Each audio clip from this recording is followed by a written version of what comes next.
As flu illnesses increase across the state, a local company is encouraging people to participate in a flu study to help provide data that will improve vaccinations and even save lives. Matt Bullock joins us now with all the details. And Matt, we were talking during the break, and there are so many studies that are being done, but so many of the time people don't take the time to participate in the studies. Why is that? Well, Kelly, it's true that there's a small number of people who end up actually choosing to at least explore participating in a research study.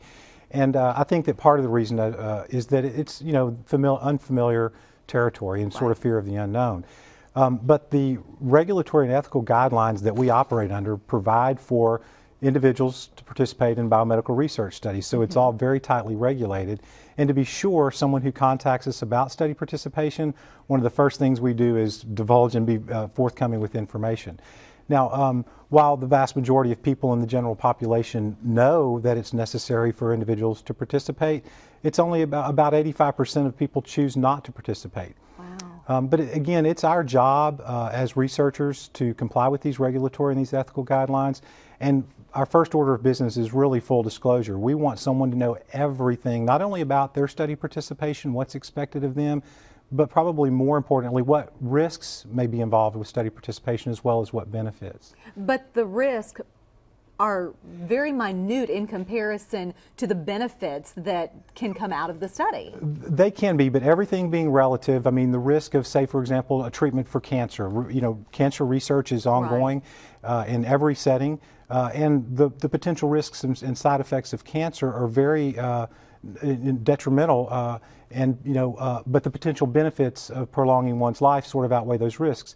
Where you wouldn't take the same risks for being in a flu study that your life may be kind of put at risk. But certainly the idea is that it's about a benefits to risk ratio. That's what really drives medicine, and the development of new treatments is about that benefits to risk ratio. And right now we're talking about the flu study that you've got going on, and the flu has just taken off, not only here but across the country. Right, and surprisingly, as robust of a flu season as we had last year, that it's still, I mean, we've had back-to-back flu seasons that are pretty strong.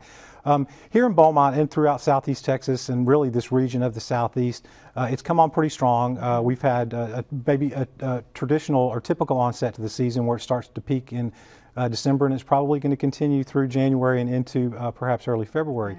The flu study that we're doing right now is for individuals who have a diagnosis or a clinical diagnosis of the flu. And the key thing is that it's about flu treatment in this particular study and not flu prevention. People are probably familiar with a marketed product called Tamiflu, which is to treat the flu and lessen the amount of time it takes to get over the symptoms. The key thing is, though, that a doctor is only going to prescribe that medication if it's within the first couple of days of the onset of the flu, which is a key to our study, is that if someone thinks they have the flu or developing flu symptoms, then if they're interested in the study, they should get in touch with us as soon as possible. And that phone number was up on the screen. Very Go good. ahead. It's 813-1190 to reach us and ask to speak with the coordinator about the flu study, or our website, discoverresearch.com, where Discover and our research share the same R. So log on, you can find out more information about our flu study through that website. All right, Matt, thanks so much. We appreciate it.